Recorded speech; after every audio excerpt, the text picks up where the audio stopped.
आमे समस्ते बेले बेले गोटे द्वंद्व भितरे बंचु नुहे कि हाँ एकदम माने गोटे पटे आमर दैनंदिन कर्तव्य आम परिवार आम काम जहाँ आमर पूरा समय और शक्ति नहीं जाए ठीक आउ अन्य पटे भितरे केउठी गोटे खोजा चली थाए एक गभीर अर्थ पाई शांति पाई जहाँ को आमे आध्यात्मिकता को तेबे प्रश्न हेउछि एही दुईटी रास्ता कौन सतरे अलगा सांसारिक दायित्व भितरे रही कौन परम शांति पाइबा संभव एटा तो गोटे चिरंतन प्रश्न आ मजार कथा हेउछि आज आमे जेउ स्रोत को नहीं आलोचना करूछे सेथिरे एहार एक असाधारण उत्तर अछि अच्छा हाँ आमे अति बड़े जगन्नाथ दासंक ओडिया भागवतर तृतीय स्कंध भीतर को जाउछे सेठारे कर्दम ऋषिंक कहानी माने एही द्वंद्वर समाधान पई गोटे रोड मैप बोली काम कर बा तेबे आजिरा आमर मिशन हेउछि एही प्राचीन कहानीर गभीर अनुशीलन करिबा कर्दम ऋषि तांको पत्नी देवहूति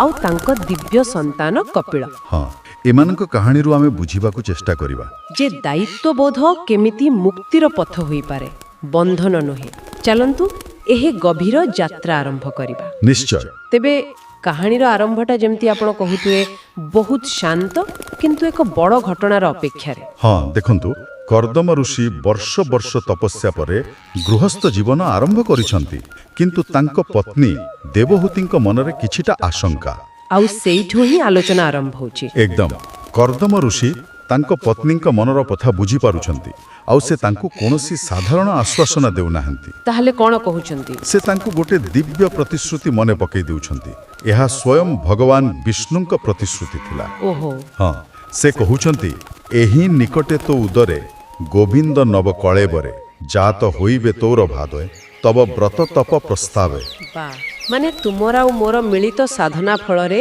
स्वयं गोविंद तुम गर्भरे पुत्र रूपरे जन्म नेबे ठीक एइठी गोटे कथा मते बहुत आकर्षित करूछि कर्दम केवल निज तपस्यार श्रेय नेउ नाहंती ना बिल्कुल नुहे से स्पष्ट भावे त व्रत तप प्रस्तावे बोली कहउचंती अर्थात देवहूतिंक भक्ति तांकर व्रत तांकर निष्ठार बी समान भूमिका अछि एटा एकदम गुरुत्वपूर्ण बिंदु सेही समय रे जणे महिलांक आध्यात्मिक साधना को एते महत्व देबा एहा तो बहुत बड़ कथा हाँ यह एक आध्यात्मिक पार्टनरशिप धारणा देउछि आ कर्दम आहुरी कहउछंती जे एही दिव्य संतान केवल तांको कोळ पूर्ण करिवे नाही आउ कोन करिवे बरं देवहूतिंक मनरे थिबा संशय ग्रंथि को मध्य छिन्न करिवे संशय ग्रंथि एही शब्दटी बहुत गभीर लागुछि हाँ टिके बुझाइबे कि ए संशय ग्रंथि बा डाउट नॉट कोन एहा कोन केवल साधारण संदेह ना यह ताठारु बहुत अधिक यह हेउछि सेही गभीर अस्तित्वगत द्वंद्वर गांठी जहा आमको संसार रे बांधी रखे जेमिति कि जेमिति मु किए मो जीवनर उद्देश्य कौन एही प्रश्न गुड़िकरू जो अज्ञान आउ मोहर गांठी तैयारी हुए ताहा ही संशय ग्रंथि बुझिली तेणु सेही पुत्र ज्ञान देई एही जटिल गंठी को काटी देबे एकदम तेणु यह केवल संतान प्राप्ति नुहे यह मुक्तिर मार्ग खोलिबार प्रतिश्रुति तारले एही प्रतिश्रुति परे सेही महान मुहूर्त आसुछि दिव्य शिशुंकर आविर्भाव हाँ आउ एहार वर्णना एमिति जेपरि एहा कोनसी घर भीतर घटना नुहे ना ना एक ब्रह्मांडीय घटना स्रोतरे लेखा अछि देवता माने आकाशर फूल वर्षा करूछंती गंधर्व माने गीत गाउछंती अप्सरा माने नाचुछंती आकाशे शुभे नाना वाद्य शुभ मंगल वेदनाद हाँ एहार प्रतीकात्मक अर्थ बुझिबाकू चेष्टा करंतु जेतेबेले पृथ्वी रे कोनसी दिव्य शक्तिर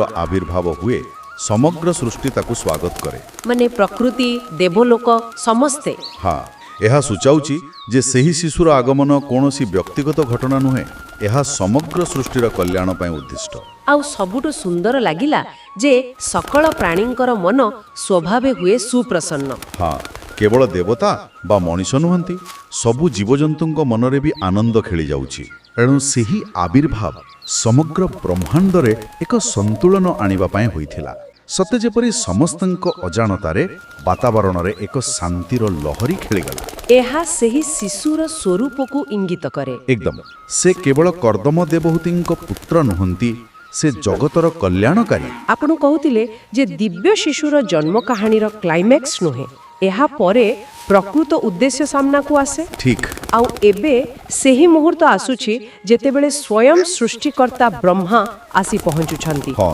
ସପ୍ତର୍ଷିଙ୍କ ସହ ଆଉ ବ୍ରହ୍ମା କେବଳ ଶୁଭେଚ୍ଛା ଜଣାଇବାକୁ ଆସିନାହାନ୍ତି, ସେ ଏକ ସୁଚିନ୍ତିତ ଯୋଜନା ନେଇ ଆସିଛନ୍ତି। ଆଚ୍ଛା, ସେଠାରେ ସେ ଦୁଇଟି ମୁଖ୍ୟ କଥା କହୁଛନ୍ତି। ପ୍ରଥମତଃ ସାଂସାରିକ ଦାୟିତ୍ୱ ବିଷୟରେ। ହଁ ସେ କହୁଛନ୍ତି କର୍ଦ୍ଦମଙ୍କର ଯେଉଁ 9ଟି କନ୍ୟା ଅଛନ୍ତି ତାଙ୍କୁ ମଲିଚି, ଅତ୍ରି, ଅଙ୍ଗିରାଙ୍କ ଭଳି ମହାନ ଋଷିମାନଙ୍କ ସହ ବିବାହ ଦେବା ପାଇଁ। ଏହା ଶୁଣିବାକୁ ତ ଏକ ସାଧାରଣ ପାରିବାରିକ କର୍ତ୍ତବ୍ୟ ଭଳି ଲାଗୁଛି, କିନ୍ତୁ ଏହାର କିଛି ଗଭୀର ମହତ୍ଵ ଅଛି କି? ନିଶ୍ଚୟ ଅଛି। ଦେଖନ୍ତୁ, ଏହା କେବଳ କନ୍ୟାମାନଙ୍କ ପାଇଁ ଯୋଗ୍ୟ ପାତ୍ର ଖୋଜିବା ନୁହେଁ, ଏହା ଏକ ପ୍ରକାରର ସୃଷ୍ଟିର ଯୋଜନା। ଓହୋ, କେମିତି? କାରଣ ଏହି ଋଷିମାନେ ହିଁ ମାନବ ସଭ୍ୟତା ଆଉ ଧର୍ମର ଧାରାକୁ ଆଗକୁ ବଢ଼ାଇବେ। ତେଣୁ ଏହି ବିବାହଗୁଡ଼ିକ ଗୋଟିଏ ଗୋଟିଏ ମହାନ ବଂଶର ମୂଳଧୁଆ ସ୍ଥାପନ କରୁଥିଲା। ବୁଝିଲି। ତେଣୁ ବ୍ରହ୍ମା କର୍ଦ୍ଦମଙ୍କୁ କହୁଛନ୍ତି, ତୁମର ଆଧ୍ୟାତ୍ମିକ ଯାତ୍ରାର ଆଗାମୀ ପଦକ୍ଷେପ ନେବା ପୂର୍ବରୁ ପ୍ରଥମେ ସମାଜ ପ୍ରତି, ସୃଷ୍ଟି ପ୍ରତି ତୁମର ଏହି ଦାୟିତ୍ୱକୁ ସମ୍ପୂର୍ଣ୍ଣ କର। ବା, ଅର୍ଥାତ୍ ଏହା ଆମ ଆଲୋଚନାର ମୂଳ ପ୍ରଶ୍ନକୁ ଫେରି ଆସୁଛି। ହଁ ମୁକ୍ତି ଦାୟିତ୍ୱରୁ ପଳାୟନ ନୁହେଁ, ବରଂ ଦାୟିତ୍ୱକୁ ସମ୍ପୂର୍ଣ୍ଣ ଭାବେ ପୂରଣ କରିବା ପରେ ହିଁ ଆସେ। ଏକଦମ। ଠିକ୍ ଅଛି, ତେବେ ବ୍ରହ୍ମାଙ୍କ ଦ୍ୱିତୀୟ ଘୋଷଣା କ'ଣ ଥିଲା? ଦ୍ୱିତୀୟ ଘୋଷଣାଟି ଥିଲା ସେହି ଦିବ୍ୟ ଶିଶୁଙ୍କର ପରିଚୟ ଆଉ ତାଙ୍କ ଜୀବନର ଲକ୍ଷ୍ୟ। ବ୍ରହ୍ମା କହୁଛନ୍ତି, ଏ ଶିଶୁ ସାମାନ୍ୟ ନୁହେଁ, ଏ ସ୍ୱୟଂ ହରିଙ୍କ ଅଂଶ। ତାଙ୍କ ନାମ ହେବ କପିଳ। ଆଉ ତାଙ୍କର କାମ? ତାଙ୍କର କାମ ହେବ ପୃଥିବୀରୁ ଲୁପ୍ତ ହୋଇଯାଇଥିବା ତତ୍ତ୍ୱ ସାଂଖ୍ୟ ଜ୍ଞାନର ପୁନଃ ପ୍ରଚାର କରିବା। ତତ୍ତ୍ୱ ସାଂଖ୍ୟ ଜ୍ଞାନ, ଏହା ଏକ ବହୁତ ଭାରି ଶବ୍ଦ ଭଳି ଲାଗୁଛି। ଆମ ଶ୍ରୋତାଙ୍କ ପାଇଁ ଏହାକୁ ଟିକେ ସରଳ ଭାଷାରେ ବୁଝାଇ ପାରିବେ କି? ହଁ ନିଶ୍ଚିତ, ଆଉ ଏହାକୁ ବୁଝିବା ନିହାତି ଜରୁରୀ, କାରଣ ଏହା ହିଁ କପିଳଙ୍କର ଆବିର୍ଭାବର ମୂଳ ଉଦ୍ଦେଶ୍ୟ। ଦେଖନ୍ତୁ, ସାଂଖ୍ୟକୁ ଆପଣ ଏକ ପ୍ରାଚୀନ ବିଶ୍ଳେଷଣାତ୍ମକ ଦର୍ଶନ ବୋଲି ଭାବିପାରନ୍ତି। ଏହା ଧର୍ମ ବା ବିଶ୍ୱାସ ଅପେକ୍ଷା ଜ୍ଞାନ ଉପରେ ଅଧିକ ଗୁରୁତ୍ୱ ଦିଏ। ଆଚ୍ଛା, ଏହାର ମୂଳ କଥା ହେଲା ସୃଷ୍ଟିକୁ ଦୁଇଟି ମୌଳିକ ତତ୍ତ୍ୱରେ ବିଭକ୍ତ କରି ବୁଝିବା। ଗୋଟିଏ ହେଉଛି ପୁରୁଷ ବା ଶୁଦ୍ଧ ଚେତନା, ଯାହା ଅପରିବର୍ତ୍ତନୀୟ। ହଁ, ଯିଏ କେବଳ ସାକ୍ଷୀ ମାତ୍ର। ଆଉ ଅନ୍ୟଟି ହେଉଛି ପ୍ରକୃତି, ମାନେ ସମସ୍ତ ଭୌତିକ ପଦାର୍ଥ, ଶକ୍ତି, ଏପରିକି ଆମ ମନ, ବୁଦ୍ଧି ଓ ଅହଙ୍କାର। ବୁଝିଲି। ସାଂଖ୍ୟ ଜ୍ଞାନ କୁହେ, ଆମର ଦୁଃଖର କାରଣ ହେଉଛି ଯେତେବେଳେ ଏହି ପୁରୁଷ ନିଜକୁ ପ୍ରକୃତିର ଖେଳ ସହିତ ଚିହ୍ନିତ କରିଦିଏ। ବା, ଏହା ତ ବହୁତ ଯୁକ୍ତିଯୁକ୍ତ ଲାଗୁଛି। ହଁ ତେବେ କପିଳାଙ୍କ କାମ ଥିଲା ଲୋକଙ୍କୁ ଏହି ପାର୍ଥକ୍ୟ ବୁଝାଇବା, ହଁ ଯେପରି ସେମାନେ ନିଜକୁ ଶରୀର ବା ମନ ନ ଭାବି ଶୁଦ୍ଧ ଚେତନା ବୋଲି ଚିହ୍ନି ପାରିବେ। ଏକଦମ ଠିକ୍।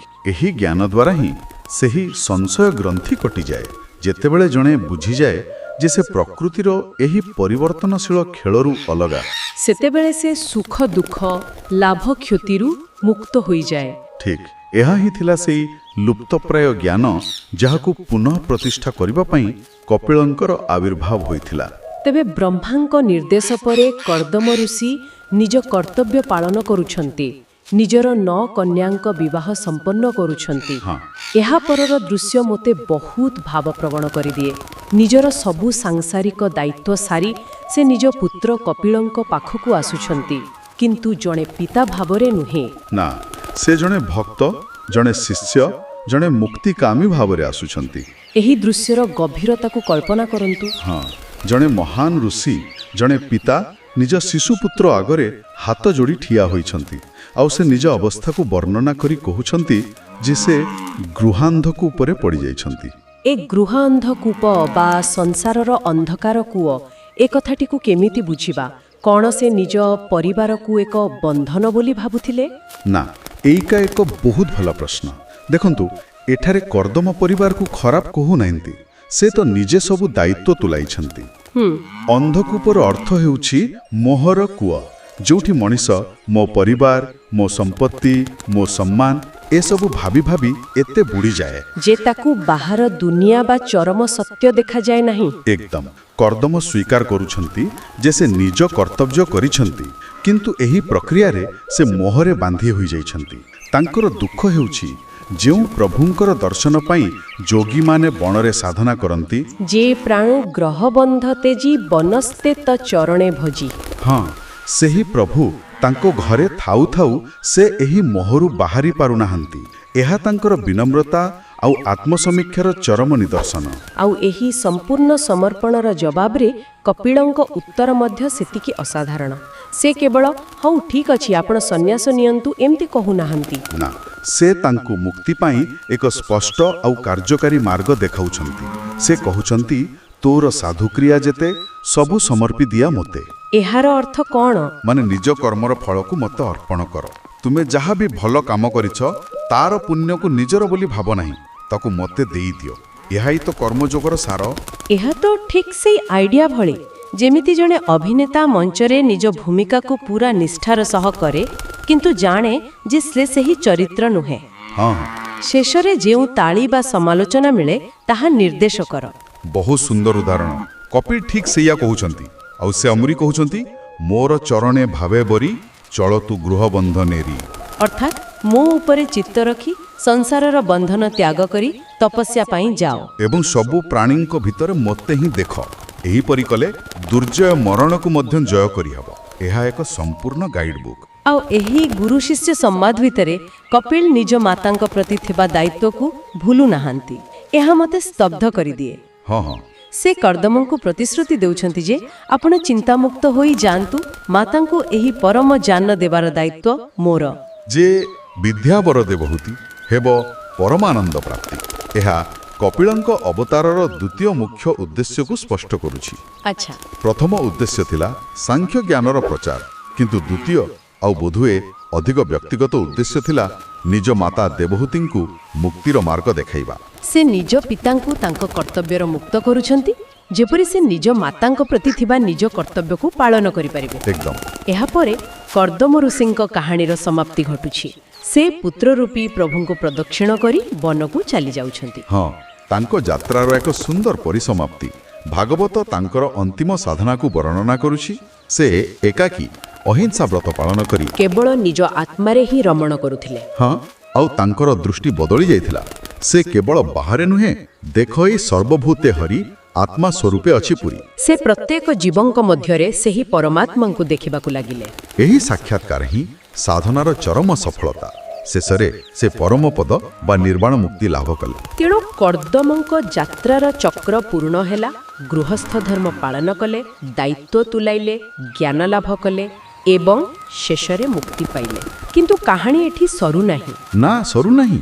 ଏହା ଏକ ନୂଆ ଆରମ୍ଭର ସୂଚନା ଦେଉଛି। ଜ୍ଞାନର ଉତ୍ତରାଧିକାର ଏବେ ଦେବହୂତିଙ୍କ ପାଖକୁ ଆସୁଛି। ଠିକ୍ ସେହିପରି ଏହି ଅଧ୍ୟାୟ ଗୋଟେ କାହାଣୀକୁ ଶେଷ କରି ଏକ ଅଧିକ ଗଭୀର ଦାର୍ଶନିକ ଆଲୋଚନା ପାଇଁ ମଞ୍ଚ ପ୍ରସ୍ତୁତ କରୁଛି, ଯାହାକୁ କପିଳ ଗୀତା କୁହାଯାଏ। ହଁ, କପିଳ ଦେବହୂତି ସମ୍ବାଦ। କର୍ଦ୍ଦମଙ୍କ ଚରିତ୍ର ଆମକୁ ଏକ ସମ୍ପୂର୍ଣ୍ଣ ଜୀବନର ଛବି ଦେଖାଉଛି। ତେବେ ଆଜିର ଏହି ବିସ୍ତୃତ ଆଲୋଚନାରୁ ଯେଉଁ ମୁଖ୍ୟ ବିଚାରଟି ମୋ ମନରେ ସ୍ପଷ୍ଟ ହେଉଛି, ତାହା କେବଳ ସନ୍ତୁଳନ ନୁହେଁ, ଆଉ କ'ଣ? ବରଂ କ୍ରମ ବା ସିକ୍ୱେନ୍ସିଂର। ମାନେ ଆପଣ ନିଜ ଦାୟିତ୍ୱରୁ ପଳାୟନ କରି ମୁକ୍ତି ପାଆନ୍ତି ନାହିଁ, ବରଂ ସେଗୁଡ଼ିକୁ ଏତେ ସମ୍ପୂର୍ଣ୍ଣ ଭାବେ ପୂରଣ କରନ୍ତି ଯେ ସେଗୁଡ଼ିକ ଆଉ ଆପଣଙ୍କୁ ବାନ୍ଧି ରଖିପାରେ ନାହିଁ। ଦାୟିତ୍ୱ ହିଁ ମୁକ୍ତିର ସୋପାନ ହୋଇଯାଏ। ବହୁତ ଭଲ କଥା କହିଲେ। ଆଉ ଏହି କାହାଣୀ ଜ୍ଞାନକୁ ଏକ ପ୍ରକାର ଗଣତାନ୍ତ୍ରିକ କରୁଛି। ଏହା କେବଳ ଜଙ୍ଗଲରେ ଥିବା ତପସ୍ୱୀଙ୍କ ପାଇଁ ସୀମିତ ନୁହେଁ, ଏହା ଘର ଭିତରକୁ ଆସୁଛି। ହଁ, ଜଣେ ମାତା ଏବଂ ତାଙ୍କ ପୁତ୍ରଙ୍କ ମଧ୍ୟରେ ଏକ ସମ୍ବାଦର ରୂପ ନେଉଛି। ଏହା ଦର୍ଶାଉଛି ଯେ ଚରମ ସତ୍ୟକୁ ଜାଣିବାର ଅଧିକାର ସମସ୍ତଙ୍କର ଅଛି। ଆଜିର ଏହି ଆଲୋଚନାର ଶେଷରେ ଗୋଟିଏ ବିଚାର ଛାଡ଼ି ଯାଉଛି। ନିଶ୍ଚୟ। ଆମେ ସାଧାରଣତଃ ଆଧ୍ୟାତ୍ମିକ ଯାତ୍ରାକୁ ଏକ ଏକାକୀ ପଥ ବୋଲି ଭାବୁ, କିନ୍ତୁ ଏହି କାହାଣୀର ଆରମ୍ଭ ହେଉଛି ଜଣେ ସ୍ୱାମୀ ସ୍ତ୍ରୀଙ୍କ ମିଳିତ ସାଧନାରୁ। ହଁ, ଏବଂ ଏହାର ପରବର୍ତ୍ତୀ ପର୍ଯ୍ୟାୟ ଜଣେ ପୁତ୍ର ନିଜ ମାତାଙ୍କୁ ଶିକ୍ଷା ଦେବା ଉପରେ କେନ୍ଦ୍ରିତ। ଠିକ୍। ଟିକେ ଭାବି ଦେଖନ୍ତୁ, ଯଦି ସବୁଠୁ ଗଭୀର ଆଧ୍ୟାତ୍ମିକ ସମ୍ବାଦଗୁଡ଼ିକ ମଠ ବା ଆଶ୍ରମ ପାଇଁ ନୁହେଁ, ବରଂ ଆମ ଘରର ବୈଠକଖାନା ପାଇଁ ଉଦ୍ଦିଷ୍ଟ। ଯେତେବେଳେ ଜ୍ଞାନ ଏକ ପାରିବାରିକ ଉତ୍ତରାଧିକାର ହୋଇଯାଏ, ତାର ଗଭୀର ତାତ୍ପର୍ଯ୍ୟ କ'ଣ ହୋଇପାରେ? ଆମର ଚ୍ୟାନେଲକୁ ସବସ୍କ୍ରାଇବ୍ କରନ୍ତୁ ଏବଂ ଭିଡ଼ିଓକୁ ସେୟାର କରନ୍ତୁ। ହଁ। ନମସ୍କାର।